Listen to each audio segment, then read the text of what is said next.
So hello everybody, I'm Amber Ozero. My husband and I, Richard, own Good Morning Honey. So we are in Parkland County, just west of Edmonton. We're about 25-30 minutes west of Edmonton. I want to thank, first of all, Open Farm Days for asking us to do this, and also for everything that they have done. Open Farm Days has really given good guidance, great promotion, and they're great collaborators. So if anybody's thinking about getting into Open Farm Days who has not before, we highly suggest it, and we highly suggest using the people who work for Open Farm Days, because they're just a really great resource. So we will start, hopefully. Oh no. Hang on a second. I'm sorry, I thought I had this going. Bear with me, please.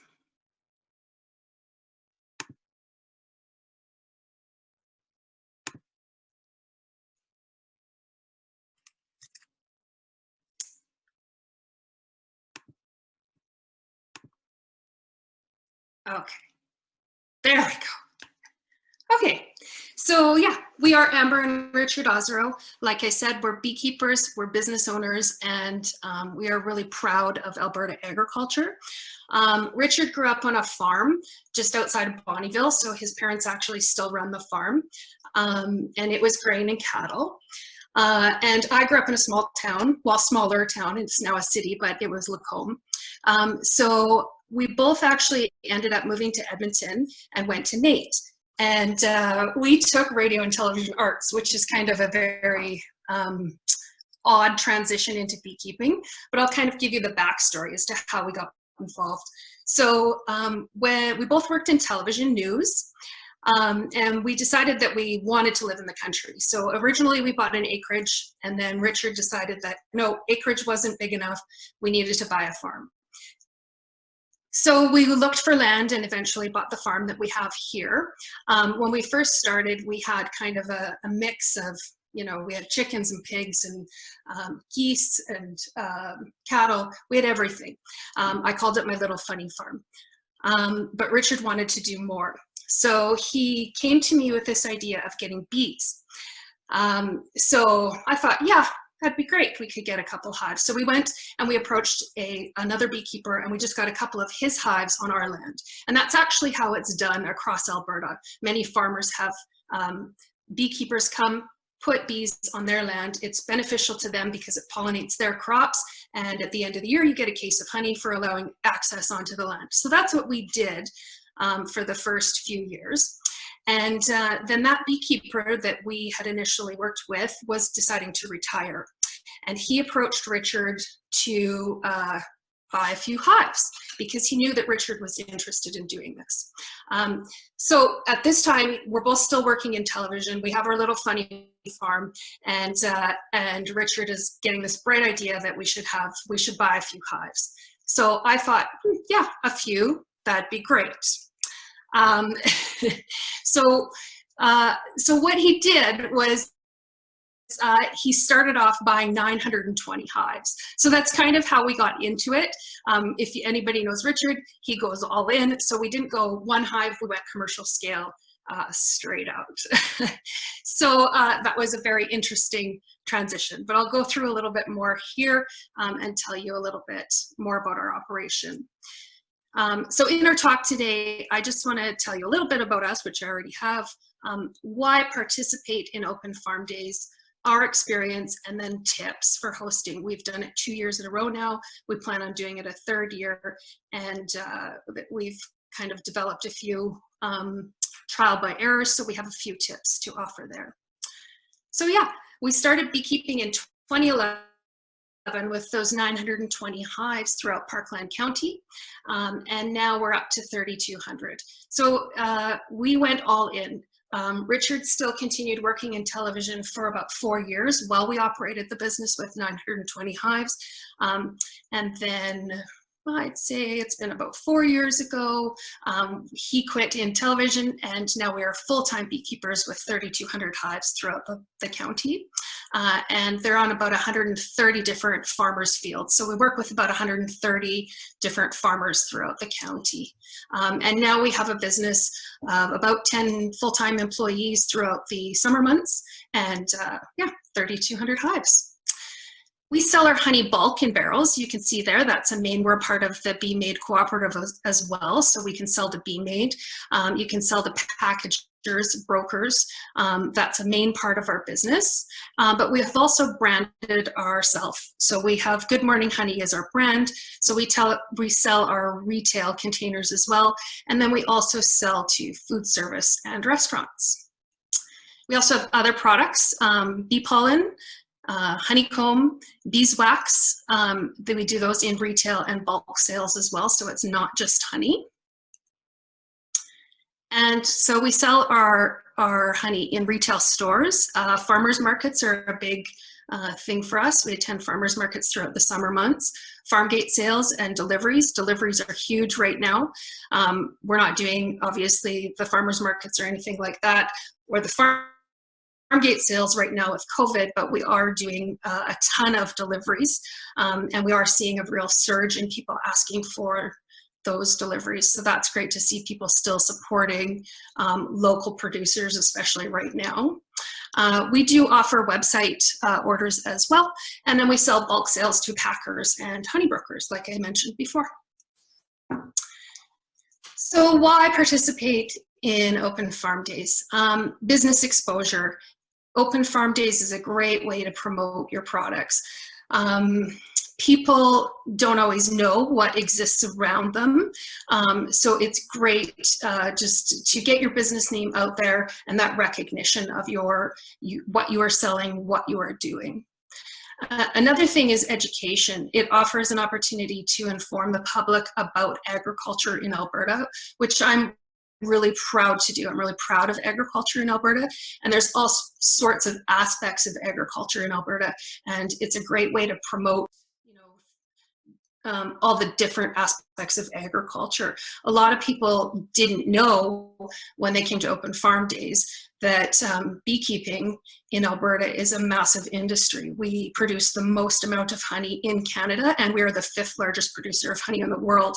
So that was a lot of the feedback that we got from people who came to our Open Farm Days, was that they had no idea that beekeeping was even part of agriculture and how much it existed in this province. So the education on what you do, people are really interested in. The other thing is customer trust. Consumers want to know where their food comes from.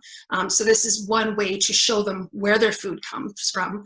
And I think that's a really important part of Open Farm Days.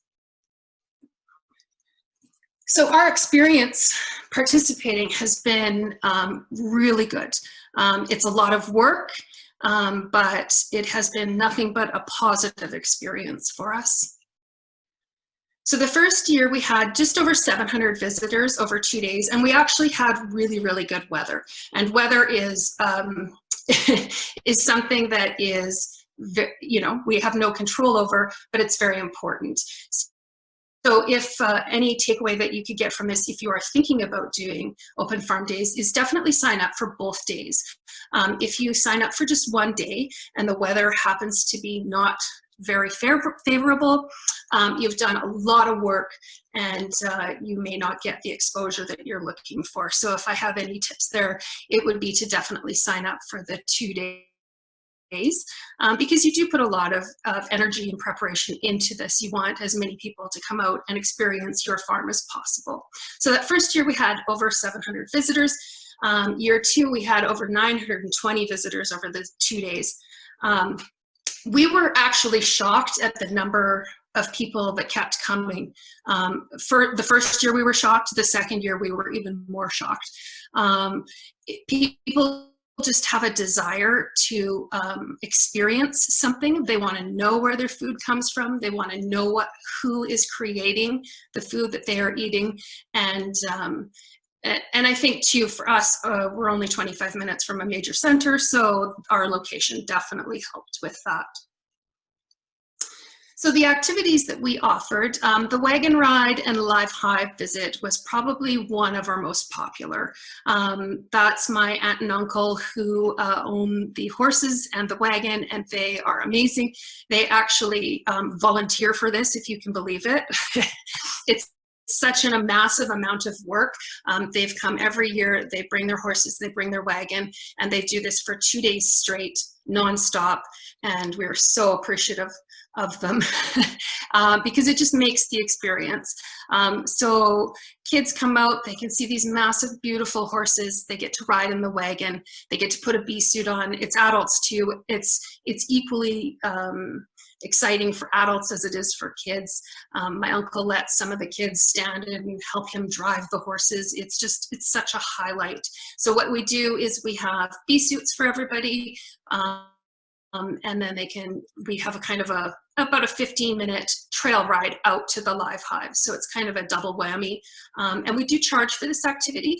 So as they said before, it's free to come on to the property, but you do want to charge for some activities.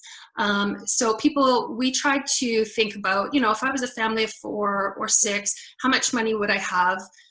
How much money would I be willing to spend? So we didn't want to make it unreasonable, but we do want to also charge for our time, because you are putting a lot of work into this.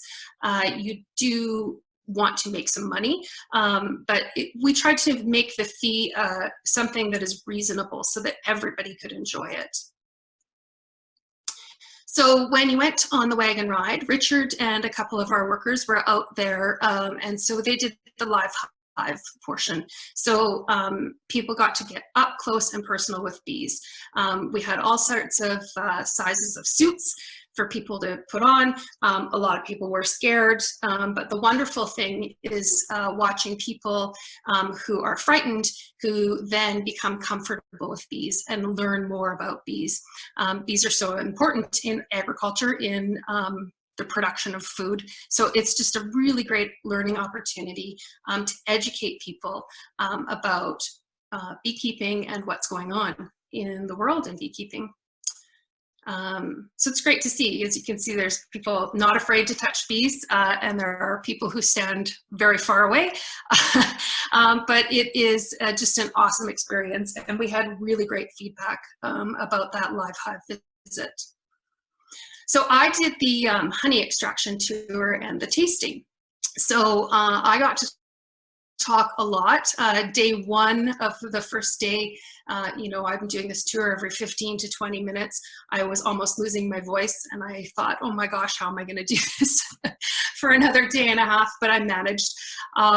So this is the free portion. So coming onto our property is free, and the honey extraction tour and the tasting is free. I wanted to make sure that we offered something to people, so if they drove all this way, that they didn't have to spend money. If they chose to spend money, that was great. But the educational portion, and there are some things to do for free as well, because making money is great, but also I really wanted to connect with our customers and give them something to do as well. So I did that portion. That tour took about 15-20 minutes, and then we had the honey tasting as well, and the tasting also helps sell your product.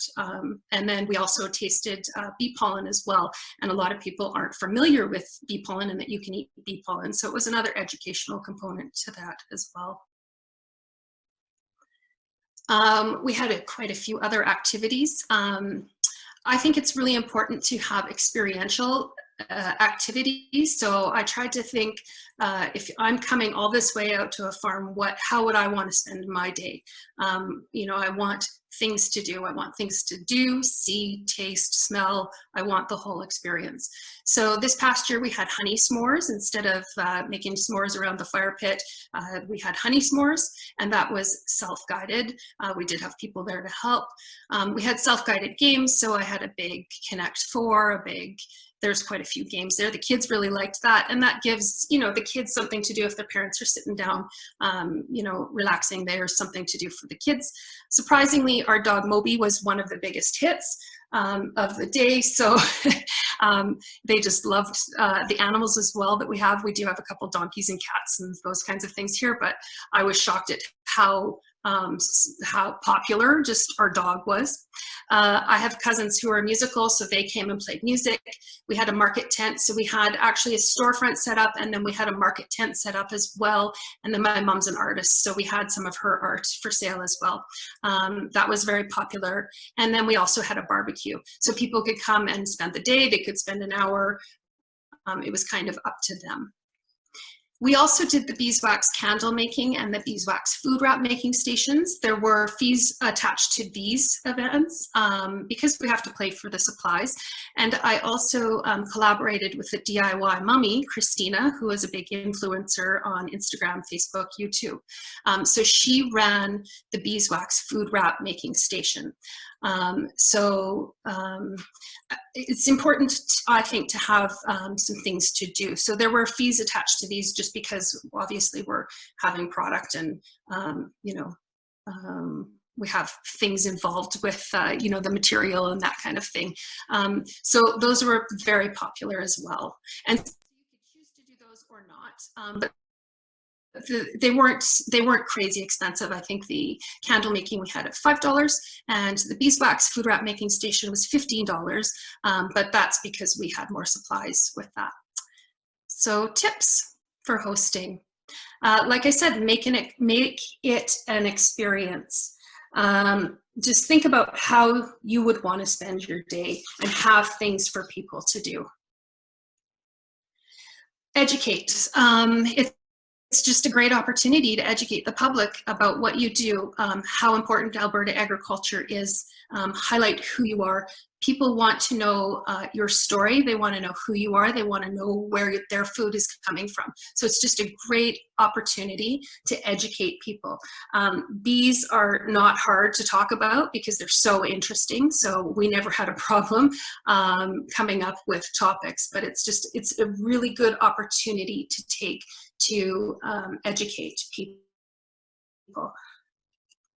So I think planning is probably one of my biggest tips. My mom helped us a lot with this. She used to run a hospital, so she has a plethora of experience running things.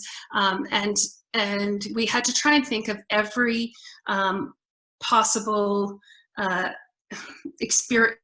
Everything that could go wrong is kind of what I tried to do and tried to think about and plan ahead of time. So first of all, having that registration table so people can register. You have somebody who knows what's going on. That's the first thing they do.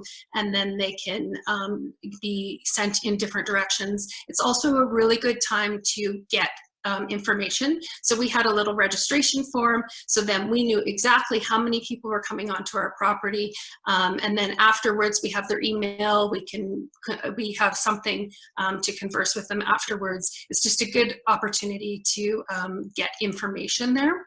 Parking. At one point this past year, we had an hour lineup to get onto our property.